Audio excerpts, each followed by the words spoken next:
So group 2, come on over. Hi, my name is Sai Kiran. Telecommunication. Basic definition of telecommunication is transmission of information. And major sectors in telecommunication are telephone, internet, and broadband. Telecommunication has huge impact on social networks because recently Facebook, Instagram, so many came. Usually we'll say friend from school like that. Nowadays we are saying his friend from Facebook, his friend from Instagram like that. That much impact is there on social. Economical impact. This is the sector which increased like 15%. Fast growth is there in this sector. In no other sector has around 10. Other sectors have around 10%. In the last 2 decades, it has increased about 15% in economical growth. Teledensity. The basic definition of teledensity is number of connections per 100 persons. Teledensity is a indicator and so many indicators are there in India to tell whether it is a developed country or underdeveloped country. It is one of the indicator. Teledensity is like in a logarithmic graph, teledensity and GDP has a straight relationship. So that is teledensity. And regulation authorities. DOT and TROI is regulatory authorities. They set the rules and regulations for this sector. And public-private partnership. Mainly BSNL is the main public sector. MTNL is in Mumbai and Delhi. Only it is there in Mumbai and Delhi only. BSNL is all India. And private networks. Airtel, Vodafone, Idea, Jio. Actually, we can say telecommunication before Jio and after Jio like that. It's a huge impact. Spectrum. Actually, it's the background of telecommunications. I think we don't know anything about spectrum. So government is spectrum. There are so many things: spectrum sharing, spectrum trading, and we have 2G spectrum scam also. Don't know what's happening in that. Spectrum sharing is like we have 22 telecom circuits. In that 21 have spectrum sharing. Spectrum sharing reduces government investment and increases the revenue also. It's sharing of services. Spectrum auction happens and the head of that is DOT. And the other slides my friend will continue. So right now what's happening in India is like after Jio, India has become like second largest network with 1.53 billion subscribers. Though it has become the second largest network base, but still in terms of teledensity, it's still 56th. So last year 4G has been introduced and recently smartphones have been a lot of increased. Yeah, after Jio introduced their mobile data consumption, like free mobile data consumption, the mobile data consumption, it became like in 1 month it was like 150 billion gigabytes per month. It was more than what US and China combinedly consumed. So after that high competition, though there are only so small number of companies, competition is very high. First Jio has introduced free data consumption, and after that Jio plans were also like too less tariff rates, and then Airtel decreased its rates, and then BSNL decreased its rates. It's like relative. If one company decreases the tariff rates, the other company has to decrease its tariff rates. So yes, yeah, India is the second. Yeah, challenges. The digital divide. There is a huge digital divide in India. The data consumption between the rural and urban areas is very large. Like in urban, the teledensity was around 174.5% because we have 2 or 3 SIMs per each person. And in rural, it was really low, like 20% or something. we have very low quality of services. That may be because of, yeah, first thing is because of poor technology. We don't have that much technology for that. But also it is because of the low tariff rates. Because of the low tariff rates, the companies don't have the incentives to give high quality of services. Yeah, there is also high call drops. Similar. Yeah. Though we have 4G, it's the lowest speed. Like we have the lowest speed among the 88 countries which have the 4G connection right now. So yeah, we are going to land GSAT 11 satellite from France. Yeah, coming to the market structure, it's like a company cannot enter into the market. It has a high entry barrier, like, and also hyper competitive. I said right, like Jio has decreased its tariff rate, so Airtel decreased, BSNL, like Aircel company. There is a company called Aircel. Came in, it came into the market with high, okay, with high goals, but after time, its market decreased, and also, yeah, there is also coming to the health point of view. We all know that the towers have a radiation hazard.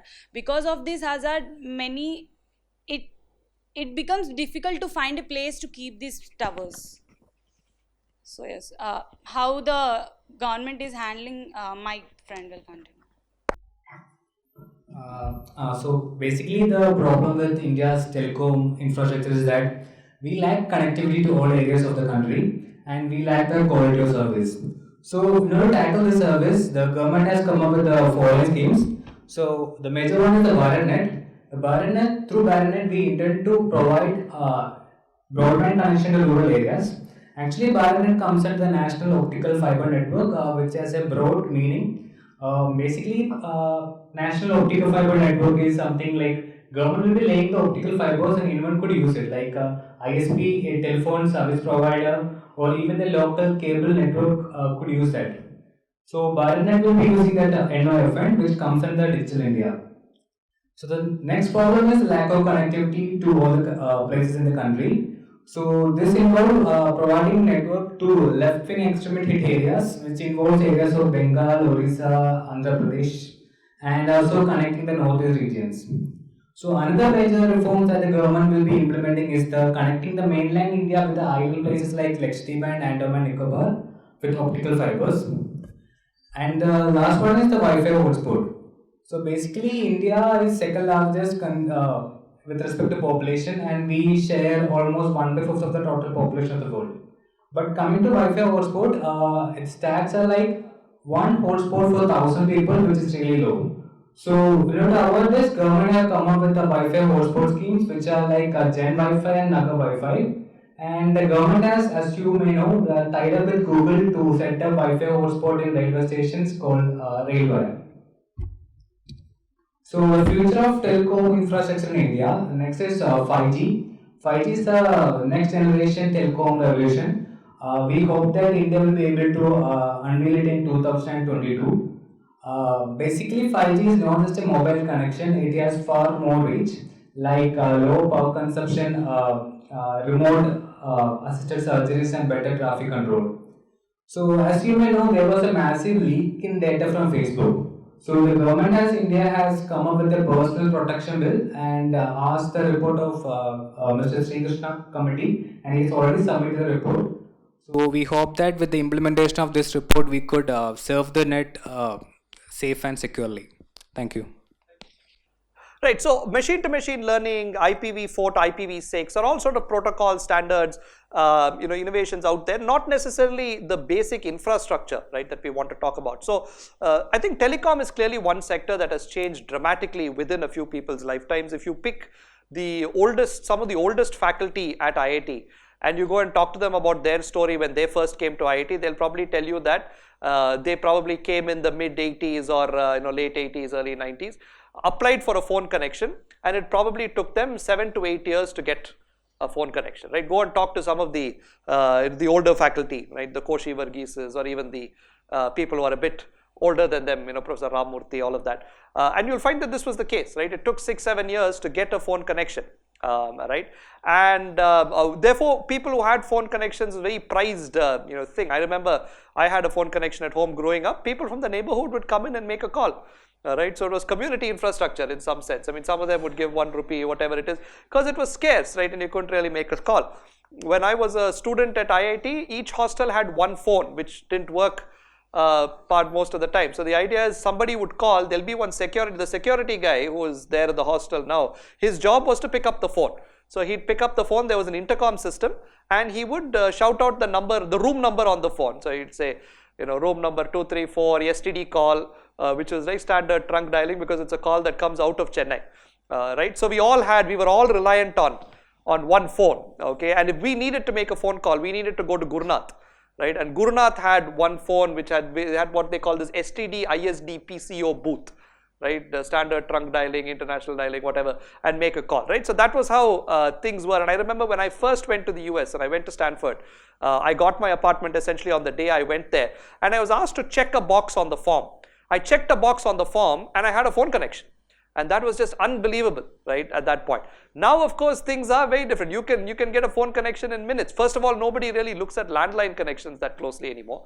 Mobile connections, as long as you have your papers in order, you can walk in right now and get yourself a mobile phone, right? So the whole connectivity scene has just changed drastically from when you had a relatively thin telephone directory with the number of people in your city who had phones, which could actually be listed in a small book, to actually now connecting everybody. We see all these ads, phone rings, everyone takes it up, it's not there. It's the poorest person in that setting, right, whose phone is ringing to show that phones are actually affordable. So this, of course, has been possible because of a number of reasons. One is the price of particularly mobile handsets have come down, possibly because of innovations in manufacturing technology, scale, and so on. The efficiency with which data can be transferred and voice can be transferred has come down, and therefore prices have come down. But I think the big thing in this sector was that it was one of the sectors that privatized very, very early, right? 1991 was liberalization, 1994 we had a telecom policy.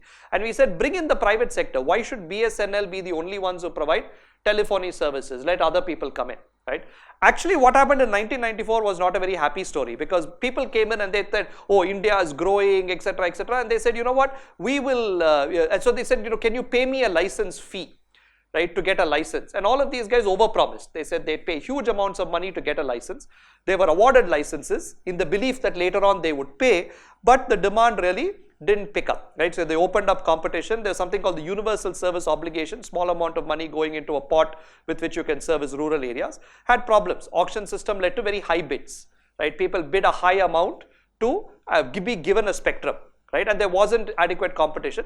After a while, these guys said, sorry, I don't think I can pay you back that money, right? Because I promised to pay you so many thousands of crores or whatever, but that's not really going to work out because I haven't been able to sell enough handsets or plans or programs or whatever it is. So there was a revised national telecom policy in 1999 where people said, oh, this sort of guaranteed revenue and all of that doesn't work. Let's do a revenue sharing, right? So you don't guarantee a lump sum that you'll pay me, you guarantee a revenue share. So if you make X, you tell me you'll pay me 20%, 30%, 40%.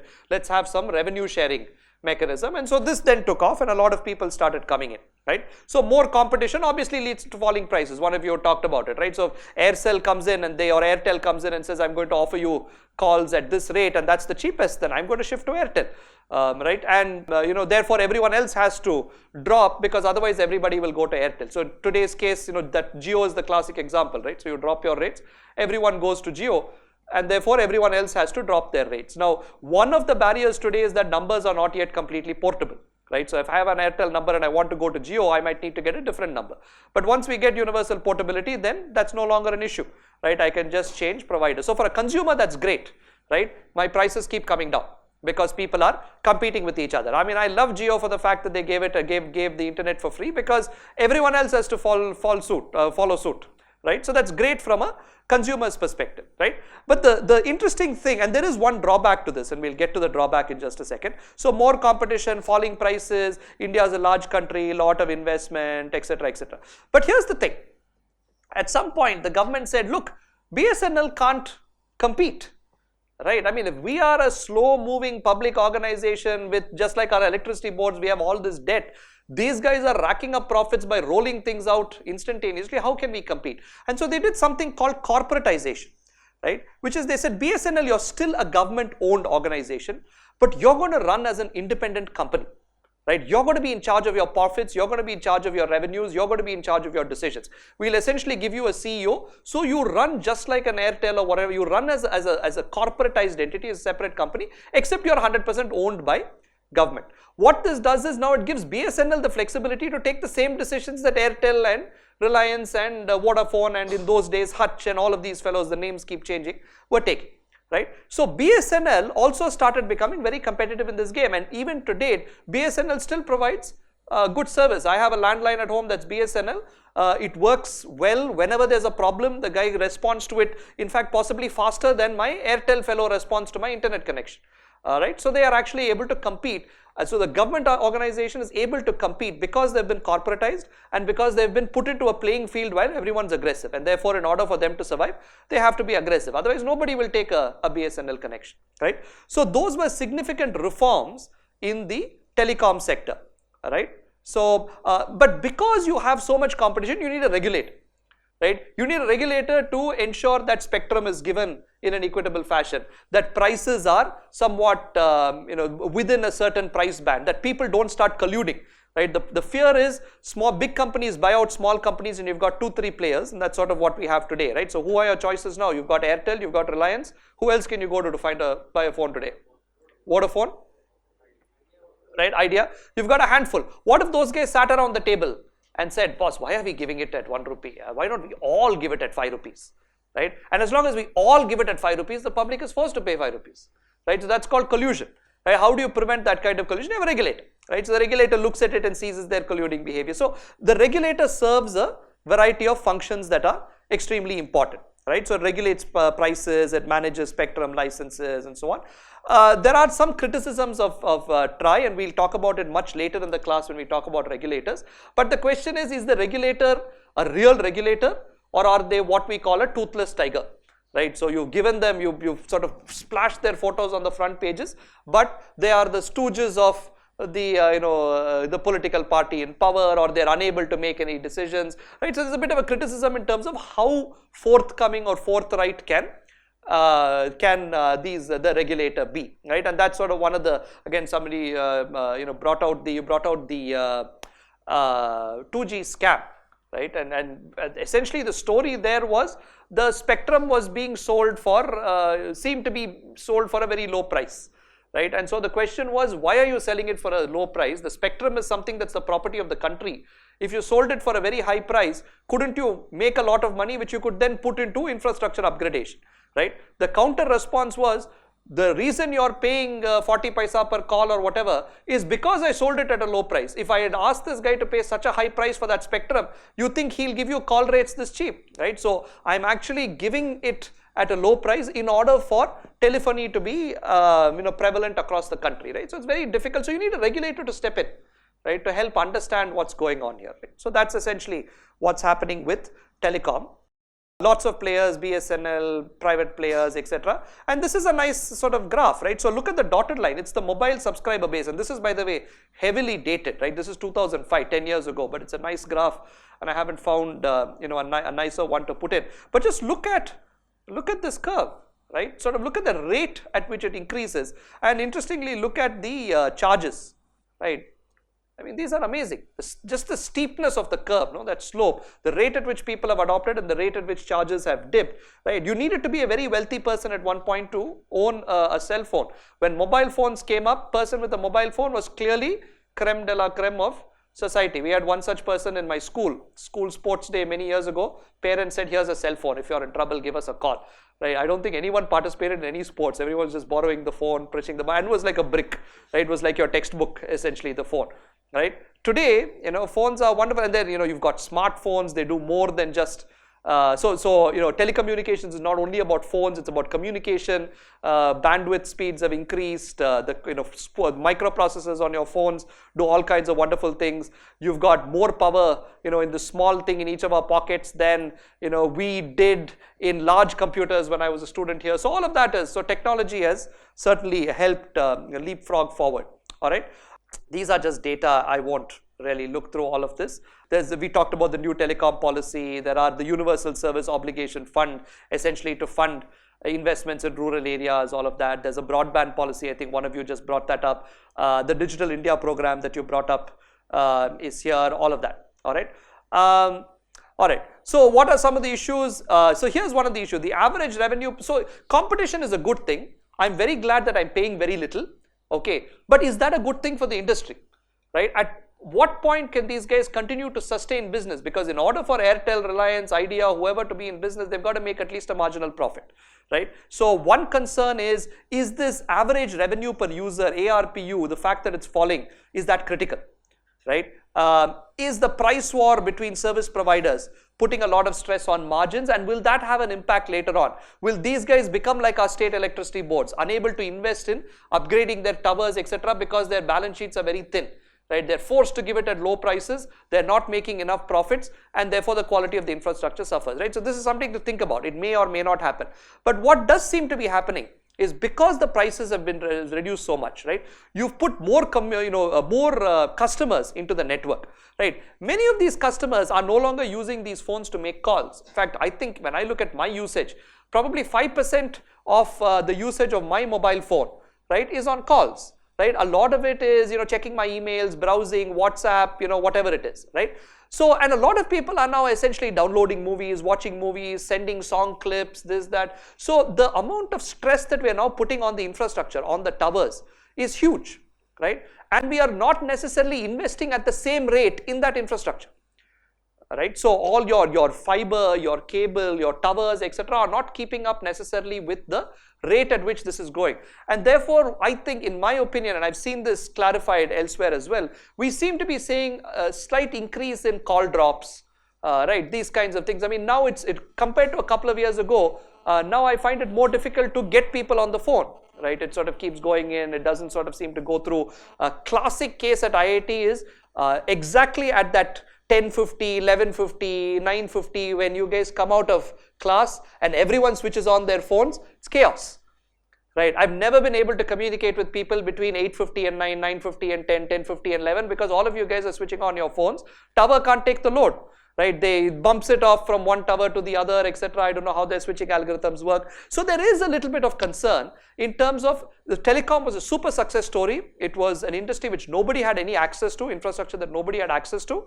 Right? We did some smart things. We privatized it, and privatization worked because we had a large market and we were able to lower prices. We corporatized the state-owned entities, so they were also competitive, and they were also a player.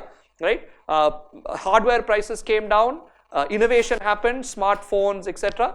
And essentially, we have a telecom revolution. Right? Everybody has a cell phone today. It might be a feature phone, it might be a smartphone, but very challenging to find people who have absolutely no phone. I mean, of course, there is a certain level of society where rag pickers and so on, who may not have, but even maids, drivers, cooks, nannies, these kinds of people all carry cell phones today. So that's great, right? We've really enabled access to information, to data. Once upon a time, people used to, there was this business plan. There's a company called Grameen Phone in Bangladesh, which started off by saying, I'll give a phone to a person in a village, right? And that lady or person or man will actually charge the entire village for calls, and the village will be ready to pay because they need information.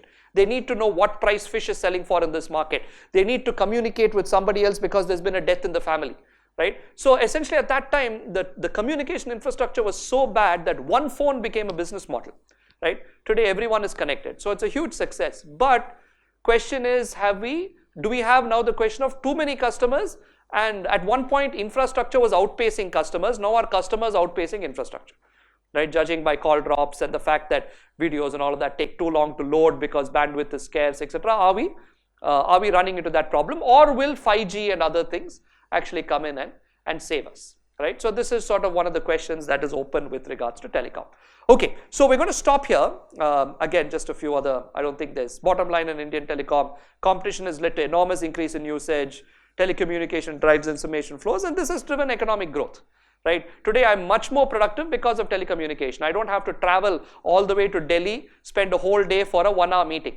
I can just get on to GoToMeeting or Skype or whatever it is, finish my meeting, wonderful speeds, clear communication, and do 10 other things that day, right? Rather than essentially do one thing because I didn't have telecommunication infrastructure, right? Because I have smartphones that are internet enabled, I can, as I'm going somewhere, type, communicate, send information back and forth. So productivity has certainly increased, but not without challenges, and radioactivity and affecting the psychology of young children and all of that are issues that are coming up that society has to deal with. All right, so we stop here. It's been a bit of a whirlwind tour of power and telecom, but hopefully you understand what some of the main issues are.